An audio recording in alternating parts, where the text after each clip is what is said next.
प्रभु यीशु मसीह के नाम में प्रेज द लॉर्ड, जय मसीह की सलाम। आज सबत का दिन है और प्रभु यीशु मसीह की हुजूरी में आज हम प्रभु का जो वचन आप सभी को सुना रहे हैं, उस वचन का विषय है बैकस्लाइडिंग, यानी कि पुनः पतित जीवन व्यतीत करना। ये विषय बहुत ही महत्वपूर्ण है हमारे जीवन के लिए।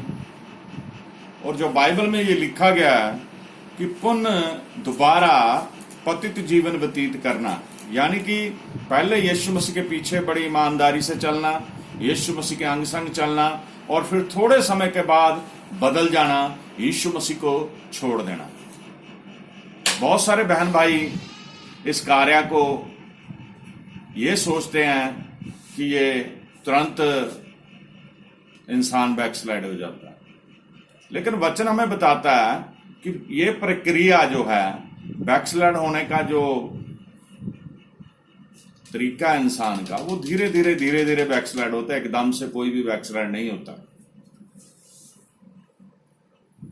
हम जगह जगह प्रचार के लिए, मुनादी के लिए, यीशु मसीह के प्रचार के लिए जाते हैं। हम देखते हैं उन लोगों को जो विश्वासी हैं, हम देखते हैं उन लोगों को जिन्होंने तौबा करी, बपतिस्मा लिया, और यहां तक वो कहते हैं कि उन्होंने पवित्र आत्मा का दान भी पाया। तो हम इस बात पे ध्यान देते हैं कि वो थोड़े समय के बाद अपनी पुरानी लाइफ में चले जाते हैं। अब बैकस्लाइडिंग शब्द है, वो है प्रभु यीशु मसीह के साथ चलते चलते उसे छोड़ देना, या आत्मिक तौर पे ठंडे पड़ जाना। दुआ करनी छोड़ देनी, प्रभु के घर जाना छोड़ देना, और संगति करना छोड़ देना। बहुत सारी बातों को हम देखते हैं कि प्रभु यीशु मसीह की हुजूरी में बहुत सारे बहन भाई ऐसा ही करते हैं।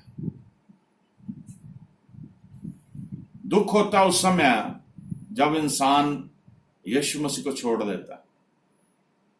मैं पर्सनली तौर पे अपना एक्सपीरियंस आपके साथ साझा करता हूं।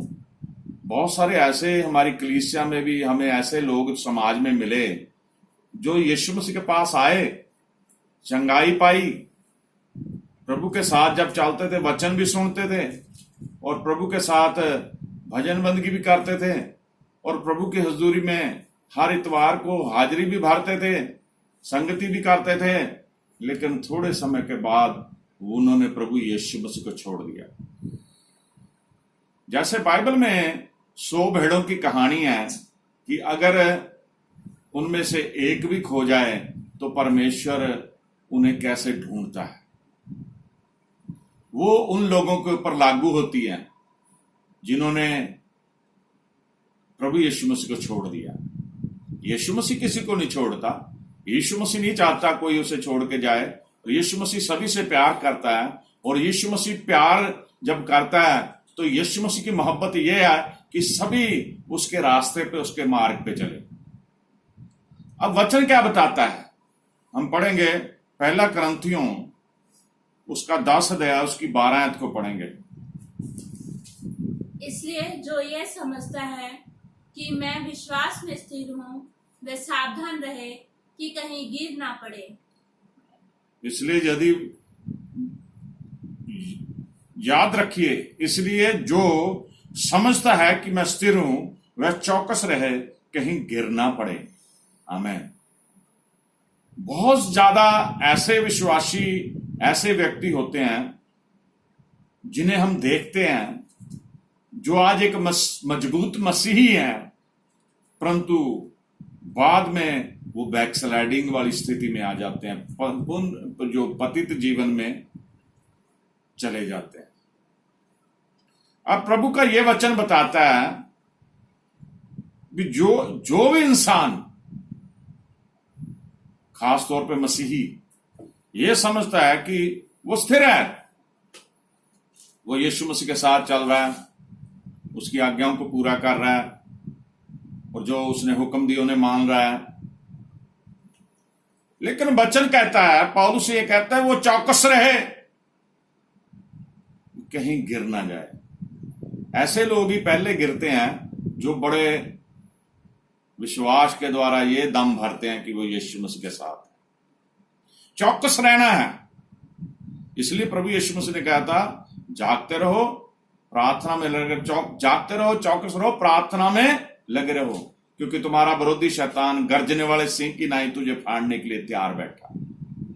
मेरे अजीज बहनों भाइयों, जब हम एक बैकस्लाइड इंसान का जीवन देखते हैं, बैकस्लाइडिंग की स्थिति उसमें देखते हैं, जो पतित जीवन जो जीता है, जो बदल जाता है प्रभु की हजूरी से, तो हमें यह ध्यान रखना चाहिए कि उसे जरूरत है उसकी जो मृत आत्मा है वो दोबारा जिंदा हो जाए, वो प्रभु के वचन उसके हृदय में घर कर जाए, वो प्रभु के पीछे चलना शुरू कर दे, वो प्रभु को छोड़ के जो चला गया वो वापस प्रभु की हजूरी में आ जाए। उसे हम वापस कैसे ला सकते हैं? प्रभु के वचन के द्वारा, संगति के द्वारा, उसको गवाहियां देके।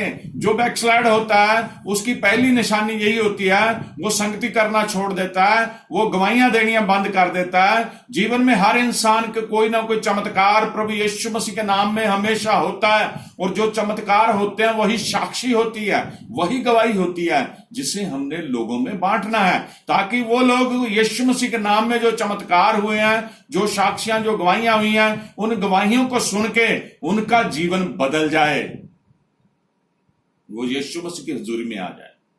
मेरे अजीज बहन भाइयों, इसलिए पौलुस ने कहा है, जो समझता है कि मैं स्थिर हूं वह चौकस रहे कि कहीं गिर ना जाए।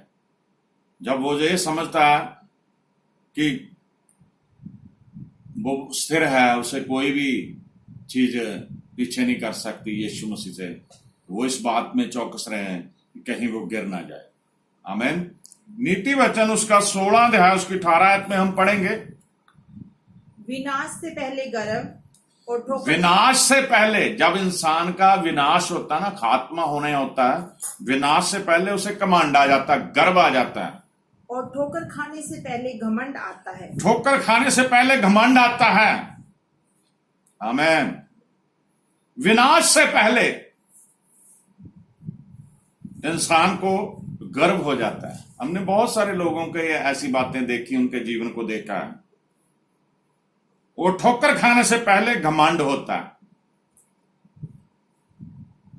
आज बहुत सारे लोग पैसे पे घमंड करते हैं, बहुत सारे लोग अपनी ताकत पे घमंड करते हैं, बहुत सारे लोग अपने बदन के, जो शक्तिशाली बदन परमेश्वर ने दे दिया, उसके ऊपर घमंड करते हैं, बहुत सारे लोग अपनी जीविका के ऊपर घमंड करते हैं।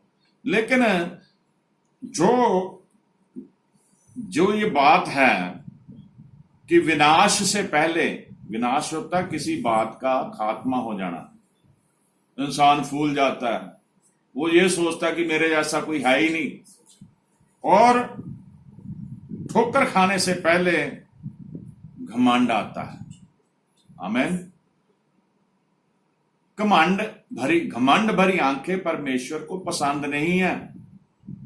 ठोकर खाने से पहले घमंड इसलिए आता है क्योंकि इंसान परमेश्वर के मार्ग से परे हो जाता है। मेरे अजीज बहनों भाइयों, जब यीशु मसीह इस धरती पर थे,